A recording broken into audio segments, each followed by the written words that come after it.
Good morning বন্ধুরা। আজ হলো 3 নভেম্বর সোমবার। আজকের সকালের বিশেষ বিশেষ খবরগুলি হলো: মুখ্যমন্ত্রী হিমন্ত বিশ্ব শর্মা রবিবার নিযুক্তি প্রক্রিয়া নিয়ে এক বড় ঘোষণা করেছেন। তিনি জানান, আগামী 2-1 দিনের মধ্যেই সরকার নিযুক্তিপত্র প্রদান প্রক্রিয়ার তারিখ ঘোষণা করবে।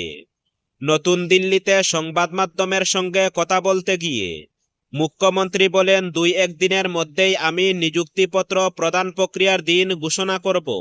তিনি আরও জানান, বর্তমানে র্যান্ডমাইজেশনের কাজ চলছে, তারপরেই পোস্টিং প্রক্রিয়া শুরু হবে। প্রায় 10 থেকে 15 দিনের একটি প্রক্রিয়া এখনো বাকি রয়েছে। মুখ্যমন্ত্রী বলেন, নভেম্বর মাসে নিযুক্তি প্রক্রিয়া শুরু হবে এবং ডিসেম্বরের মধ্যে সম্পূর্ণ করা হবে। তিনি জানান, বিভাগ অনুযায়ী ধাপে ধাপে নিয়োগপত্র প্রদান করা হবে। মুখ্যমন্ত্রী আরও স্পষ্ট করে বলেন, প্রথমে প্রাথমিক শিক্ষকদের এলপি নিয়োগ হবে, তারপর পুলিশ বিভাগে, তারপর রাজপত্রভুক্ত পদে, তারপর এডিআরই তৃতীয় ও চতুর্থ শ্রেণীর কর্মী এবং শেষে স্বাস্থ্য বিভাগে নিয়োগ প্রক্রিয়া শুরু হবে। তিনি জানান, এই ধারাবাহিক প্রক্রিয়া নভেম্বর থেকে ডিসেম্বর মাসের মধ্যে প্রায় 35,000 যুবক যুবতী চাকরির সুযোগ পাবেন।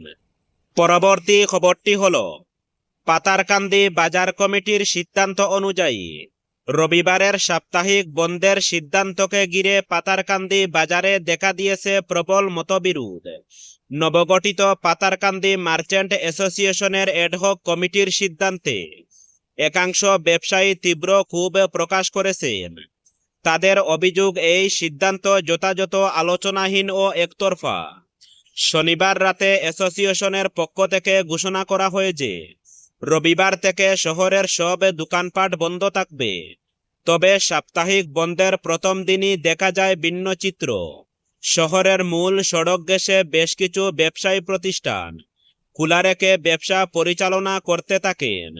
এতে বাজার জুড়ে তৈরি হয় বিভ্রান্তি ও ক্ষোভের পরিবেশ।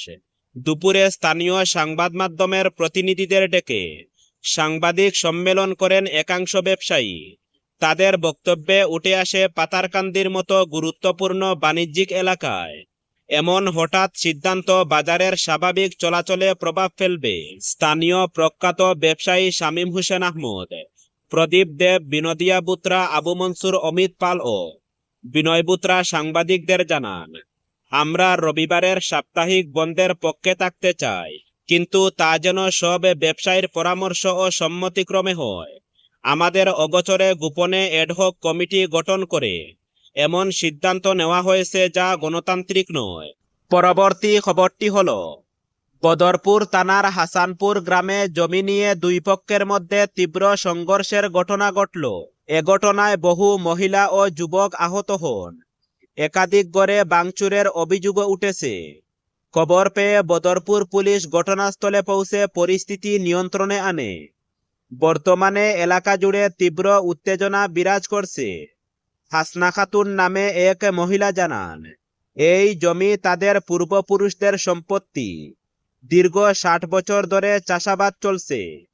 তিনি বলেন, প্রায় 60 বছর ধরে এই জমিতে ধান চাষ করে আসছেন তারা। এবছর চাষ না হওয়ায় তিনি একটি ছোট বাঁশ-বেতের ঘর তৈরি করে রেখেছিলেন, যাতে কৃষিকাজের সরঞ্জাম রাখা যায়। তিনি অভিযোগ করে বলেন, রবিবার সকালে হঠাৎ জুমবস্তি এলাকার আব্দুল কাইম ও তার 3 পুত্রসহ কয়েকজন এসে ঘরে ভাঙচুর চালায়। ঘরের ভেতরে হাসনা খাতুনের 2 মেয়ে ছিল। এরা মেয়েদের উপরও হামলা চালায়। হাসনা খাতুন জানান, তখন তিনি শ্রীগৌরী হাসপাতালে চিকিৎসাধীন ছিলেন। খবর পেয়ে ছুটে এসে দেখেন ঘর ধ্বংস হয়ে গেছে, মেয়েরা আহত, আর চারপাশে হই হট্টগোল চলছে। তবে অপরপক্ষ আব্দুল কাইমের দাবি, এই জমি তাদের মায়ের। হাসনা বেআইনিভাবে দখল করেছেন। তিনি জমিটি বিক্রির জন্য ইতিমধ্যে বায়নামা করে রেখেছিলেন, কিন্তু তারা বেআইনিভাবে সেখানে ঘর তৈরি করেছেন। তিনি দাবি করেন, ওই পরিবার জোর করে জমি দখল করেছে। বহুবার স্থানীয়ভাবে মীমাংসার চেষ্টা করা হয়, কিন্তু তারা কথা শুনেনি। বায়নামা করা লোকদের নিয়ে রবিবার যখন তিনি জমি দেখতে যান, তখন তারা নিজেরাই লাঠি নিয়ে আক্রমণ করে সংঘর্ষে আহত মহিলা ও যুবক আহত। বাংচুরে ক্ষয়ক্ষতি চোখের সামনে ঘটে যাওয়া ঘটনাটি বর্ণনা করে এক প্রত্যক্ষদর্শী জানান, দুপক্ষে প্রায় 10 থেকে 20 জন লোক সংঘর্ষে জড়িয়ে পড়ে। লাঠি এমনকি ধারালো অস্ত্র ব্যবহার করা হয়েছে। চিৎকার চেঁচামেচিতে পুরো গ্রাম তুলপাড় হয়ে যায়। আহতদের মধ্যে হাসনা খাতুনের 2 কন্যা ছাড়াও কয়েকজন যুবক ও মহিলা রয়েছেন। আহতদের শ্রীগৌরী হাসপাতালে প্রাথমিক চিকিৎসা করে ছেড়ে দেওয়া হয়েছে। গ্রামবাসীর পক্ষে একাংশ বলেন, এভাবে লড়াই অনুচিত। জমি নিয়ে ঝামেলা থাকতে পারে, কিন্তু এভাবে মারামারি করা একেবারেই ঠিক হয়নি। আইনের মাধ্যমে বিষয়টি সমাধান হওয়া উচিত। মহিলাদের উপর হামলা অত্যন্ত লজ্জাজনক। অন্য এক বাসিন্দা জানান, বছরের পর বছর ধরে এই জমি নিয়ে বিতর্ক চলছে। 2 পরিবারই নিজেদের দাবি করছে, কিন্তু কেউ নথিপত্র ঠিকভাবে দেখাতে পারছেন না। পরবর্তী খবরটি হলো, 1 সপ্তাহের মধ্যেই শিলচরে চালু হচ্ছে পূর্ণাঙ্গ সিজিএইচ পরিষেবা।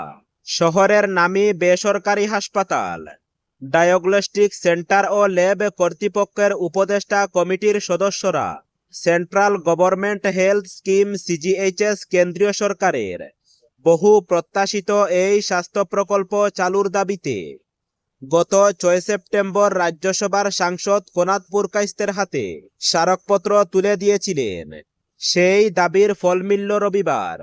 সাংসদ কোনাত পুরকাইস্তর উদ্যোগে 1 সপ্তাহের মধ্যেই শিলচরে চালু হবে পূর্ণাঙ্গ সিজিএইচএস পরিষেবা। এদিন শহরে অনুষ্ঠিত এক গুরুত্বপূর্ণ বৈঠকে অংশ নেন শহরের নামী বেসরকারি হাসপাতাল, ডায়াগনস্টিক সেন্টার ও ল্যাব কর্তৃপক্ষের প্রতিনিধিরা। ছিলেন কেন্দ্রীয় সরকারের স্বাস্থ্য প্রকল্পের শীর্ষ আধিকারিকরাও। ঘণ্টাখানেকের আলোচনা শেষে সাংসদ কোনাত পুরকাইস্তর উদ্যোগেই তৈরি হলো ঐক্যমত্য। বেসরকারি স্বাস্থ্য পরিষেবা কর্তৃপক্ষ শিলচরে পূর্ণাঙ্গ সিজিএইচএস পরিষেবা চালু করতে সম্মতি জানিয়েছে। পরবর্তী খবরটি হলো, ভয়াবহ সড়ক দুর্ঘটনায় ফের রক্তাক্ত হলো রাজস্থানের রাস্তা। রবিবার রাতে ফালোদি জেলায় একটি যাত্রীবাহী বাসের সঙ্গে পার্ক করে রাখা একটি ট্রেলারের সংঘর্ষে কমপক্ষে 18 জনের মৃত্যু হয়েছে। এই দুর্ঘটনায় আরও 3 জন গুরুতর আহত হয়েছেন বলে পুলিশ সূত্রে খবর। রাজ্যের রাজধানী জয়পুর থেকে প্রায় 400 কিলোমিটার দূরে ফালোদি জেলায় এই মর্মান্তিক দুর্ঘটনাটি ঘটে। পুলিশ সূত্রে জানা গেছে, নিহতরা সবাই ছিলেন তীর্থযাত্রী। তারা বিকানেরের অন্যতম জনপ্রিয় ধর্মীয় স্থান কুলায়ত দর্শন শেষে যোধপুরের পর্যটন কেন্দ্র সুরসাগর থেকে ফিরছিলেন। প্রাথমিকভাবে অনুমান করা হচ্ছে, গভীর রাতে এই দুর্ঘটনাটি ঘটায় প্রাণহানির সংখ্যা এত বেশি। রাজস্থানের মুখ্যমন্ত্রী ভজনলাল শর্মা এই ঘটনায় গভীর শোক প্রকাশ করে জানিয়েছেন, দুঃখের এই সময়ে সরকার হতাহতদের পরিবারের পাশে রয়েছে। পরবর্তী খবরটি হলো, দক্ষিণ অসমের প্রাচীনতম ঐতিহ্যবাহী বরমবাবা মেলার উদ্বোধন হবে আগামীকাল। মন্দির পরিচালন কমিটির সভাপতি ডিএন সিং জানিয়েছেন, মেলার সকল প্রস্তুতি সম্পন্ন। ভারত সেবাশ্রম সংঘের শিলচর শাখার প্রধান গুণসিন্ধ মহারাজ ফিতা কেটে এদিন মেলার উদ্বোধন করবেন। একই দিনে রাজ্যের শ্রমমন্ত্রী রূপেশ গোয়ালা মন্দির প্রাঙ্গণে নবনির্মিত জগন্নাথ কমিটি হলের উদ্বোধন করবেন। উপস্থিত থাকবেন রাজ্যের মন্ত্রী কৌশিক রায়, সাংসদ পরিমল শুক্লবৈদ্য, সাংসদ কৃপানাথ মালা এবং সাংসদ কোনাত পুরকাইস্ত। বরাক চা শ্রমিক ইউনিয়নের সাধারণ সম্পাদক রাজদীপ গোয়ালা, কাছাড়ের জেলা commissioner Mridul Yadav, senior police super Parthapratim Das এবং বরাক উপত্যকার অন্যান্য বিশিষ্ট ব্যক্তিরা। ডিএন সিং জানিয়েছেন, মেলার দোকান রাত 11টার মধ্যে বন্ধ থাকবে। অন্যথায় কোনো অঘটন ঘটলে কমিটি ও প্রশাসন দায়ী থাকবে না। মেলায় যে কোনো দোকান বা হোটেলে মাছ, মাংস, ডিম এবং মদ বিক্রি নিষিদ্ধ করা হয়েছে।